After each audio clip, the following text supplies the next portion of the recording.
বিজেপির 4 নেতার বিরুদ্ধে সদর থানায় মামলা। করিমগঞ্জ কংগ্রেসের রাহুল গান্ধীকে প্রাণে মারার হুমকি সহ বিভিন্ন কটূক্তি করার অভিযোগে বিজেপির 4 নেতার বিরুদ্ধে মামলা করল করিমগঞ্জ কংগ্রেস। প্রদেশ কংগ্রেস সভাপতি ভূপেন বোরার নির্দেশে শনিবার রাজ্যের প্রতিটি জেলায় 4 বিজেপি নেতার বিরুদ্ধে পুলিশে মামলা দায়ের করে প্রতিটি জেলা কংগ্রেস সমিতি। আজ জেলা কংগ্রেস সভাপতি রজত চক্রবর্তীর নেতৃত্বে কংগ্রেসের এক প্রতিনিধি দল সদর থানায় গিয়ে বিজেপির 4 নেতার বিরুদ্ধে মামলা দায়ের করেন। প্রতিনিধি দলে ছিলেন প্রদেশ কংগ্রেসের সাধারণ সম্পাদক আমিনুর রশিদ চৌধুরী, কংগ্রেস নেতা আব্দুস সুপুর দাবাদার, বদরপুর ব্লক কংগ্রেস সভাপতি জাকারিয়া আহমেদ পান্না, আইনজীবী জ্যোতিষ পুরকাস্ত, জেলা কংগ্রেসের সাধারণ সম্পাদক শাহাদত আহমেদ চৌধুরী, শম্ভু পুরকাস্ত প্রমুখ। করিমগঞ্জ থেকে সুস্মিতা দাসের রিপোর্ট। অবগত আছেন, আমাদের ভারতীয় জাতীয় কংগ্রেসের সর্বভারতীয় নেতা বিরোধী দলপতি রাহুল গান্ধীর বিরুদ্ধে বিজেপির কিছু সংখ্যক সদস্য এবং মন্ত্রী পর্যায়ের লোক কিছুদিন থেকে বিভিন্ন মন্তব্যের মাধ্যমে রাহুল গান্ধীকে প্রাণে মারার হুমকি দিচ্ছেন।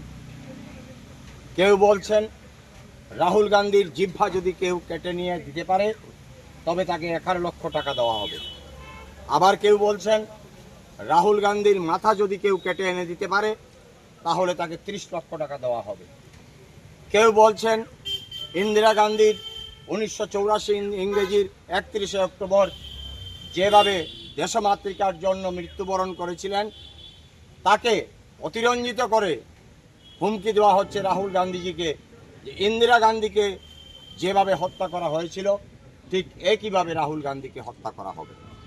তো এই সমস্ত কিছু আমরা দীর্ঘদিন থেকে অনুধাবন করতে পারছি, আমরা শুনতে পাচ্ছি।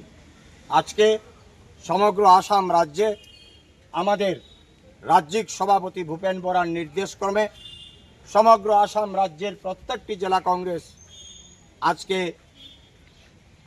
এফআইআর আমরা লঞ্চ করছি জেলা কংগ্রেস কমিটির পক্ষ থেকে। এই মুহূর্তে আমরা করিমগঞ্জ জেলা কংগ্রেস কমিটির পক্ষ থেকে এই যারা উক্তি করেছেন রাহুল গান্ধীর বিরুদ্ধে তাদের নাম উল্লেখ করে আমরা এইমাত্র এফআইআর লঞ্চ করে আসলাম।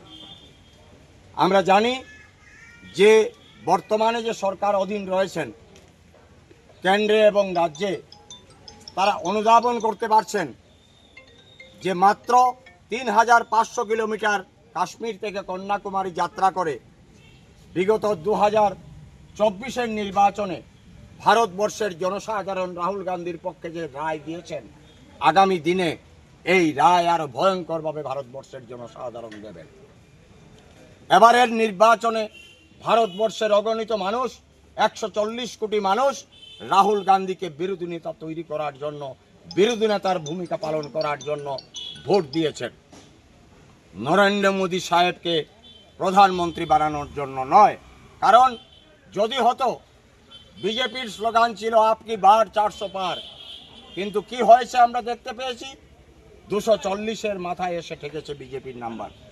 পরবর্তীতে নীতিশ কুমার এবং চন্দ্রবাবু নাইডুর এক হাত এক পাও ধরে বর্তমানে সরকার অধীন রয়েছে কেন্দ্রে।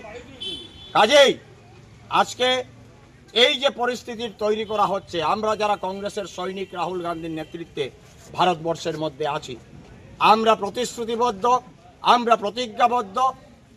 কংগ্রেসের সর্বভারতীয় নেতৃত্ব এই দেশমাতৃকার জন্য একবার নয় বারবার তাদের আত্মাহুতি দিয়েছে। আমরা মনে করি এই ভারতবর্ষে সন্ত্রাসবাদের শুরু হয়েছে 1948 ইংরেজির 30শে জানুয়ারি মহাত্মা গান্ধীকে হত্যা করে। মহাত্মা গান্ধীকে হত্যা করা হয়েছিল 1948 ইংরেজির 30শে জানুয়ারি নাথুরাম গডসে হত্যা করেছিল। এবং সেই নাথুরাম গডসের বাহিনী যারা আজকে শাসন ক্ষমতায় রয়েছে, তারা যদি মনে করে যে মহাত্মা গান্ধী, পরবর্তীতে ইন্দিরাজি, এর পরবর্তীকালে রাজীব গান্ধী, এই সিরিয়াল কিলিং যেটা করা হয়েছে রাজীব গান্ধী পর্যন্ত, আমরা মনে করি এর পেছনে একটা পরিকল্পিত চক্রান্ত ছিল। আজকের এই যে বক্তব্যগুলা থেকে আমরা অনুধাবন করতে পারছি যে এই হত্যার পেছনে পরিকল্পিত চক্রান্ত ছিল। কিন্তু আমরা যারা কংগ্রেস করি, আমরা বদ্ধপরিকর, কারণ ব্রিটিশ সাম্রাজ্যবাদের বিরুদ্ধে আন্দোলন করে এই ভারতবর্ষে স্বাধীন করেছিল এই ভারতীয় জাতীয় কংগ্রেস। কাজেই আজকে আমরা এফআইআর লজ করেছি। আমরা দেখব পুলিশের পক্ষ থেকে কি অ্যাকশন নেওয়া হয় এবং এখানে যারা এই উক্তি করেছে তাদেরকে এই করিমগঞ্জ টেনে এনে তাদের বিচার করতে হবে, এই দাবি আজকে আমরা আপনাদের মাধ্যমে রাখছি এই কথাগুলো বলে। এবং আগামী দিনে আরো ভয়াবহ আন্দোলন এই আসাম রাজ্যে এবং করিমগঞ্জে। কাদেরকে অভিযুক্ত করা হয়েছে একটু বলতে পারেন? এই এফআইআর কপি জি, এই হলো এফআইআর এর কপি নামটি এবং বলে দিন। অভিযুক্ত যারা আছেন তারা হলেন তনবীর সিং মারোয়া, তারবিন্দর সিং মারওয়া নাম্বার 1, নাম্বার 2 রভনীত বিট্টু যিনি বলেছেন জিব্বা কেটে দিতে হবে। 3 নম্বর হচ্ছেন রঘুরাজ সিং, সঞ্জয় গায়কোয়াড়। 4 নম্বর হচ্ছেন সঞ্জয় গায়কোয়াড়। এই 4 জনকে অভিযুক্ত করে আমরা এফআইআর আজকে লজ করেছি এবং আমরা বিশ্বাস করি এই ভারতবর্ষ গণতান্ত্রিক দেশ, প্রত্যেকের বিচার ব্যবস্থার উপর আমাদের সম্পূর্ণ বিশ্বাস রয়েছে। আইন শৃঙ্খলায় আমরা বিশ্বাস করি, আমরা গণতন্ত্রে বিশ্বাস করি, আমরা ফ্যাসিজমে আমরা বিশ্বাস করি না। কাজেই আমি মনে করি যে আইনটার সঠিক পথে চলবে এবং আমাদের যে এফআইআর আজকে আমরা লজ করলাম এর বিহিত ব্যবস্থা গ্রহণ করবে প্রশাসন। এই কথাগুলো